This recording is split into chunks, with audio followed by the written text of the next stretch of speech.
अथ श्री विष्णु पुराण द्वितीयोऽध्याय प्रारंभ।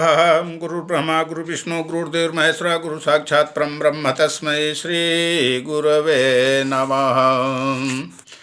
अखंडमंडलाकारं व्याप्तं येन चराचरं तत्पदं दर्शनाद्यं तस्मै श्री गुरवे नमः।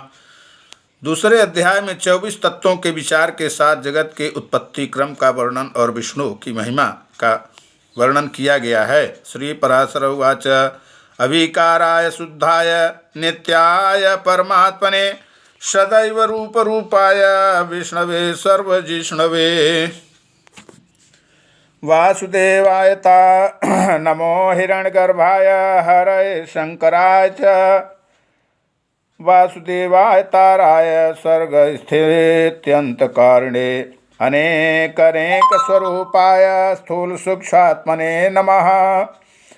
अव्यक्त व्यक्त रूपाय विष्णवे मुक्ति हेतवे सर्ग स्थित विनाशानां जगतो यो जगन्मयः मूलभूतो नमस्तस्मै विष्णवे परमात्मने।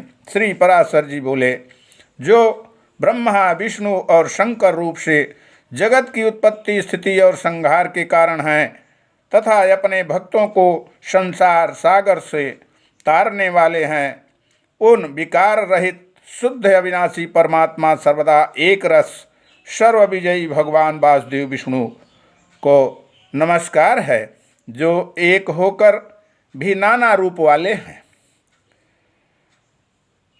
एक होकर के भी नाना रूप वाले हैं, स्थूल सूक्ष्ममय हैं, अव्यक्त कारण एवं व्यक्त कार्य रूप हैं तथा अपने अनन्य भक्तों की मुक्ति के कारण हैं। उन श्री विष्णु भगवान को नमस्कार है, प्रणाम है, जो विश्वरूप प्रभु विश्व की उत्पत्ति स्थिति और संहार के मूल कारण हैं। उन परमात्मा श्री विष्णु भगवान को नमस्कार है, प्रणाम है। आधारभूत विश्वास्याप्यणीयांसमणिग्रसां प्रणम्य सर्वभूतस्थमच्युतं पुरुषोत्तमं ज्ञानस्वरूपम् अत्यंत निर्मलं परमार्थतः तमेवार्थस्वरूपेण भ्रांतिदर्शनतः स्थितं विष्णुं ग्रसेष्णुं विश्वस्य स्थितो सर्गे तथा प्रभुं प्रणम्य जगतामीशमजमक्षयमव्ययम् कथयामि यथा पूर्वं दक्षाद्यर्मुनि सत्तमयः पृष्ठप्रोवाच भगवान् अब्जयोनि पितामहम् अततश्चोक्तं पुरुकुत्साय भूभुजे नर्मदा तटे सारस्वताय तेनापि मह्यं सारस्वतेन च परः पराणां परमः परमात्मात्मसंस्थितः रूपवर्णादिनिर्देशं विशेषण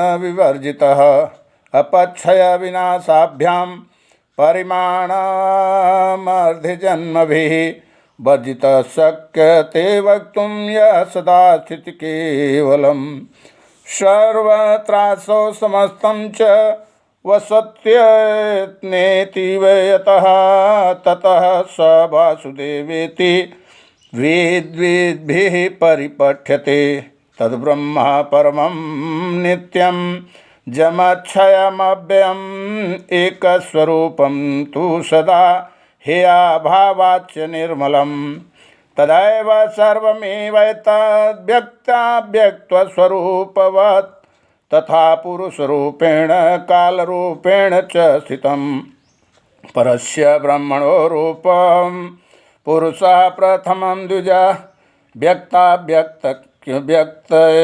व्यक्ताव्यक्ते तथैवान्ये रूपे कालस्तथा परं प्रधानपुरुषमव्यक्तकालानां परमं हि यत् पश्यन्ति सूर्यः शुद्धं तद्विष्णो परमं पदम् प्रधान पुरुष व्यक्त कालास्तु प्रविभागसह रूपाणि स्थित सर्गांत व्यक्ति सद्भाव हेवतः हेतवः व्यक्तं विष्णु तथा व्यक्तं पुरुषः काल एव च क्रीडतो बालकस्येव चेष्टां तस्य निशामय अव्यक्तं कारणं यत्तत् प्रधानमृषिसत्तमैः प्रोच्यते प्रकृतिं सूक्ष्मा नित्यं सदात्मकम्। जो विश्व के अधिष्ठान है, जो विश्व के अधिष्ठान हैं, अति सूक्ष्म भी सूक्ष्म है, अति सूक्ष्म से सूक्ष्म है, सर्व प्राणियों के स्थित पुरुषोत्तम और अविनाशी है, जो परमार्थतः वास्तव में अति निर्मल ज्ञान स्वरूप हैं, किंतु अज्ञानवश तथा नाना पदार्थ रूप से प्रतीत होते हैं, तथा जो काल स्वरूप से जगत की उत्पत्ति और स्थिति में समर्थ एवं उसका संहार करने वाले हैं। उन जगदीश्वर अजन्मा अक्षय और अव्यय भगवान विष्णु को प्रणाम करके तुम्हें यह सारा प्रसंग क्रमशः सुनाता हूँ। जो दक्ष आदि मुनि श्रेष्ठों के पूछने पर पितामह भगवान ब्रह्मा जी ने उनसे कहा था, वह प्रसंग दक्ष आदि मुनियों ने नर्मदा तट पर राजा कुरुकुत्स को सुनाया था, और कुरुकुत्स ने सारस्वत से और सारस्वत ने मुझसे कहा था। जो पर प्रकृति से भी परम श्रेष्ठ अंतर आत्मा में स्थित परमात्मा स्वरूप वर्ण नाम और विशेषण आदि से रहित हैं, जिनमें जन्म वृद्धि परिणाम क्षय और नाश इन छह विकारों का सर्वथा अभाव है, जिनको सर्वदा केवल है इतना ही कह सकते हैं, तथा जिनके लिए वह प्रसिद्ध हैं कि वे सर्वत्र हैं और उनसे समस्त विश्व बसा हुआ है, इसलिए ही विद्वान जिसको वासुदेव कहते हैं, वही नित्य अजन्मा आश्चर्य अक्षय अव्यय एक रस और हे गुणों के अभाव के कारण निर्मल परम ब्रह्म हैं।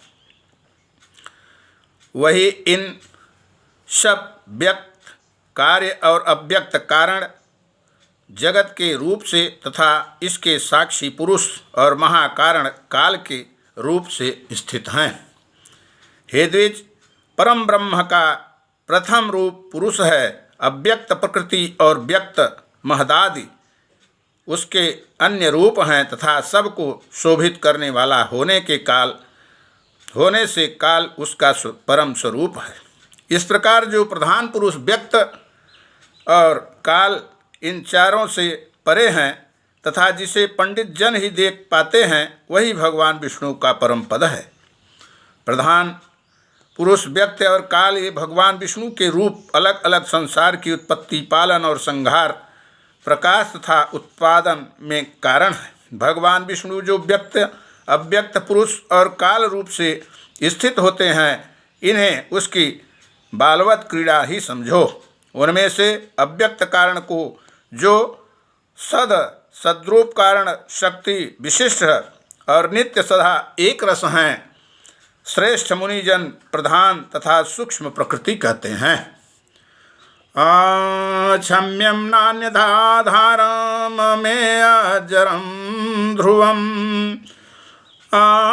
शब्दस्पर्शविहीनं तद्रूपादिभिरसंहितं त्रिगुणं तज्जगद्योनिरनादिप्रभवाप्यमयं तेनाग्रे सर्वमेवासीद् व्याप्तं वै प्रलयादनुः वेदवादविदो विद्वन्नियतां ब्रह्मवादिनः पठन्ति चैतमेवार्थं प्रधान प्रतिपादकं नाहों न रात्रिर्न नभो न भूमि नासीत्तमो ज्योतिरभूच्च नान्यतः श्रोतादिबुद्ध्यानुपलभ्यमेकं प्रधानिकं ब्रह्म पुमांस्तदासीत् विष्णो स्वरूपात् परतो ही ते द्वे रूपे प्रधान पुरुष यस्य विप्रः तस्यैव तेन्येन धृते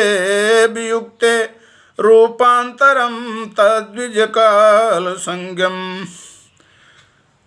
कहते हैं कि वह क्षय रहित हैं, उनका कोई अन्य आधार भी नहीं है, तथा अप्रमेय अजर, निश्चल, शब्द, स्पर्श आदि शून्य और रूप आदि रहित हैं, वह त्रिगुणामय और जगत का कारण और स्वर्ग अनादि तथा उत्पत्ति और लय से रहित हैं। यह संपूर्ण प्रपंच प्रलय काल से लेकर के सृष्टि के आदि तक उसी से व्याप्त है। हे विद्वान, श्रुति के मर्म को जानने वाले श्रुति परायण ब्रह्मवेत्ता महात्मा गण इसी अर्थ को लक्ष्य करके प्रधान के प्रतिपादक इस निम्नलिखित श्लोक को कहा करते हैं।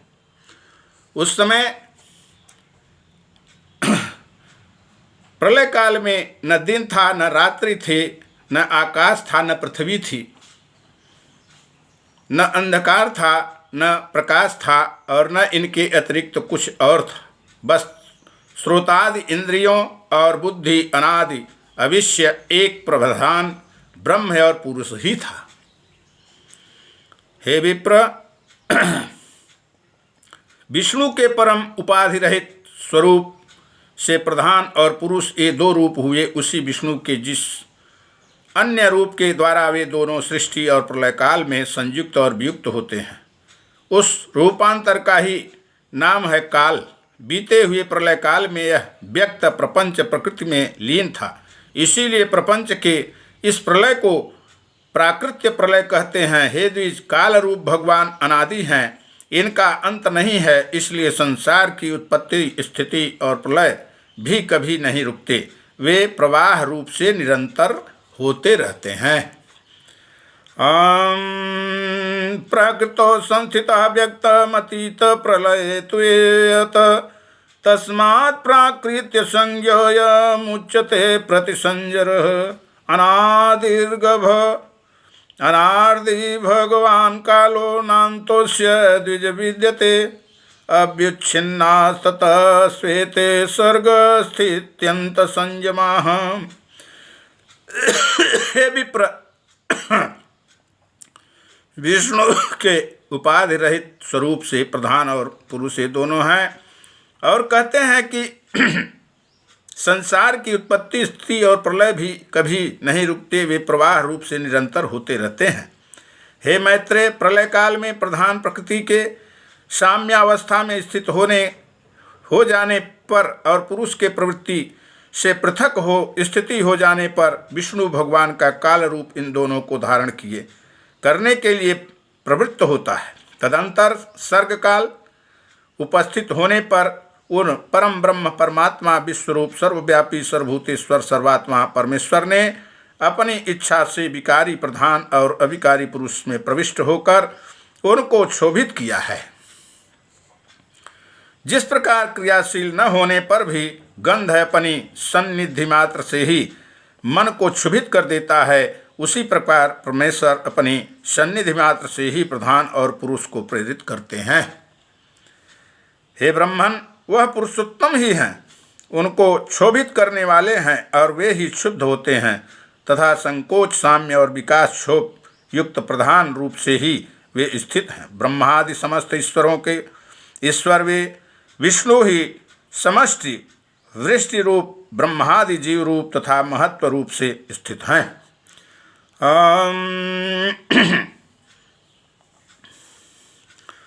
प्रकृतो संस्थितं व्यक्तमितत प्रलयतु यत् तस्मात् प्राकृत संज्ञोऽयमुच्यते प्रतिसंचरः अनादिर्भगवान् कालो नान्तोऽस्य द्विज विद्यते अव्युच्छिन्नास्ततः श्वेते स्वर्गस्थित्यन्त संयमा गुणसाम्ये ततस्मिन् पृकपुंसि व्यवस्थिते कालस्वरूपं तद्विष्णोर्मैत्रेयं परिवर्तते ततस्तु तत्परं ब्रह्म परमात्मा जगन्मयः सर्वगः सर्वभूतेषु सर्वात्मा परमेश्वरः प्रधानपुरुषो चापि प्रविश्यामेत्यच्छया हरि क्षोभयामास सम्प्राप्ते सर्गकाले व्ययाव्ययौ यथा सन्निधिमात्रेण गन्धक्षोभाय जायते मनसो नोपकर्तृत्वा तथा सौ परमेश्वरः स एव क्षोभको ब्रह्मन् क्षोभ्यस्य पुरुषोत्तमः स संकोच विकासाभ्यां प्रधानत्वेऽपि च स्थितः विकासाणुस्वरूपस्य ब्रह्मरूपादिभिस्तथा व्यक्तस्वरूपस्य तथा विष्णु सर्वेश्वरेश्वरः। श्री भगवान विष्णु कहते हैं कि हे द्विज, श्रेष्ठ सर्वकाल के प्राप्त होने पर गुणों की साम्यावस्था रूप प्रधान और विष्णु के क्षेत्रज्ञ रूप से अधिष्ठित हुआ तो उससे महत तत्व की उत्पत्ति हुई है। उत्पन्न का हुए महान को प्रधान तत्व से आवृत किया गया है। महातत्व सात्विक, राजस और तामस भेद से 3 प्रकार का है, किंतु जिस प्रकार बीज छिलके से समभाव से ढका रहता है, वैसे ही यह त्रिविध महतत्व प्रधान तत्व से सब ओर व्याप्त है। फिर त्रिविध महतत्व ही वैकारिक, सात्विक और तेजस राजज्ञ और तामस भूतादि 3 प्रकार का अहंकार उत्पन्न होता है। हे महामुने, यह त्रिगुणात्मक होने से भूत और इंद्रिय आदि का कारण है, और प्रधान से जैसे महतत्व व्याप्त है, वैसे ही महतत्व से वह अहंकार व्याप्त है। गुण साम्यात् तस्मात् क्षेत्रज्ञाधिष्ठितान् मुने गुण व्यंजन संभूति सर्वकाले द्विजोत्तमा प्रधान तत्वमुद्भूतं महान्तं तन्मसमावृणोत् सात्विको राजस्यैव तामसस्य त्रिधा महान् प्रधानत्वेन समं त्वचा अबीजमिवावृतं वैकारिकस्तेजसस्य भूतादिश्चैव तामसः अत्रिविधोऽयमहङ्कारो महत्तद्वाद्जायत भूतेन्द्रियाणां हेतुस् त्रिगुणात्वमहान् मुने यथा प्रधानेन महान् महता स तथा वृतः भूतादिस्तु विकुर्माणः शब्दतन्मात्रकं ततः ससर्जं शब्दतन्मात्रादाकाशं शब्दलक्षणं शब्दमात्र तथाकाशं भूतादि समावृणोत् आकाशस्तु विकुर्माणः स्पर्शमात्रं ससर्जः अबलवान् भवद्वायुस्तस्य स्पर्शो गुणोत्सतः मतः आकाशं शब्दमात्रं तु स्पर्शमात्रं समावृणोत् त्वयो ततो वायुर्विकूर्णो आदुरूपमात्र ससर्जः ज्योतिरुपद्यते वायोस्तद्रूपोपगुणमुच्यते स्पर्शमात्र तु वै वायुरूपमात्र समावृणोत् ज्योतिश्चापि विकुर्माणं रसमात्रं ससर्जः संभवन्ति ततोऽम्भासि रसाधाराणि तानि च रसमात्राणि चाम्भासि रूपमात्रं समावृणोत् विकुर्वाणानि चाम्भासि गन्धमात्रं ससर्जिरे संघातो जायते तस्मात् तस्य गन्धो गुणो मतः तस्मिंस्तस्मिंस्तथो तस्मात्रं तेन तन्मात्रता स्मृता अतन्मात्राणि अविशेषाणि अविशेषास्ततो हि ते न शान्तानापि घोरास्ते न मूढास्य विशेषिणः भूततन्मात्रसर्गोऽयम् अहङ्कारात्तु तामसः तैजसानिन्द्रियाण्यार्हुर्देवा वैकारिकादश एकादशं मनश्चात्र देवा वैकारिका स्मृताः। श्री भगवान पराशर कहते हैं कि भूतादि नामक तामस अहंकार से विकृत होकर शब्द तन्मात्रा और उनसे शब्द गुण वाले आकाश की रचना की। उस भूतादि तामस अहंकार ने शब्द तन्मात्रमय रूपधा आकाश को व्याप्त किया। फिर शब्द तन्मात्र रूप आकाश ने विकृत होकर स्पर्श तन्मात्रा को रचा। उस स्पर्श तन्मात्रा से बलवान वायु हुआ, उसका गुण स्पर्श माना गया। शब्द तन्मात्रा रूप आकाश से स्पर्श तन्मात्रा वाले वायु को आवृत किया गया। फिर स्पर्श तन्मात्रा रूप वायु ने विकृत होकर के रूप तन्मात्रा की सृष्टि की। रूप तन्मात्रा युक्त वायु से तेज उत्पन्न हुआ है, उसका गुण रूप कहा है। स्पर्श तन्मात्रा रूप वायु ने रूप तन्मात्रा वाले तेज को आवृत किया है। फिर रूप तन्मात्रा तेज ने भी विकृत होकर के रस तन्मात्रा की रचना की। उस रस तन्मात्रा से रस गुणवत्ता जल हुआ। रस तन्मात्रा वाले जल को रूप तन्मात्रा में तेज ने आवृत किया है। रस तन्मात्रा रूप जल ने विकार को प्राप्त होकर गंध तन्मात्रा की सृष्टि की। उससे पृथ्वी उत्पन्न हुई, जिनका गुण गंध माना जाता है। उन आकाशादि भूतों में तन्मात्रा है, अर्थात केवल उनके गुण शब्दादि ही हैं, इसलिए वे तन्मात्रा गुण रूप ही कहे गए हैं। तन्मात्राओं से विशेष भाव नहीं है, इसलिए उनकी अविशेष संज्ञा है। वे अविशेष तन्मात्राएं शांत, घोर अथवा मूढ़ नहीं हैं, अर्थात उनका सुख दुख या मोह रूप से अनुभव नहीं हो सकता। इस प्रकार तामस अहंकार से यह भूत तन्मात्रा रूप सर्ग हुआ है। 10 इंद्रियां तेजस अर्थात राजस अहंकार से और उनके अधिष्ठात्रा देवता वैकारिक अर्थात सात्विक अहंकार से उत्पन्न हुए कहे गए हैं जाते हैं। इस प्रकार इंद्रियों के अधिष्ठात्रा 10 देवता और 11वां मन वैकारिक सात्विक हैं। प्रेम से बोलिए श्री विष्णु भगवान की जय, श्री कृष्ण भगवान की जय, श्याम रामचंद्र की जय, उमापति महादेव की जय, बोल बजरंग बली की जय।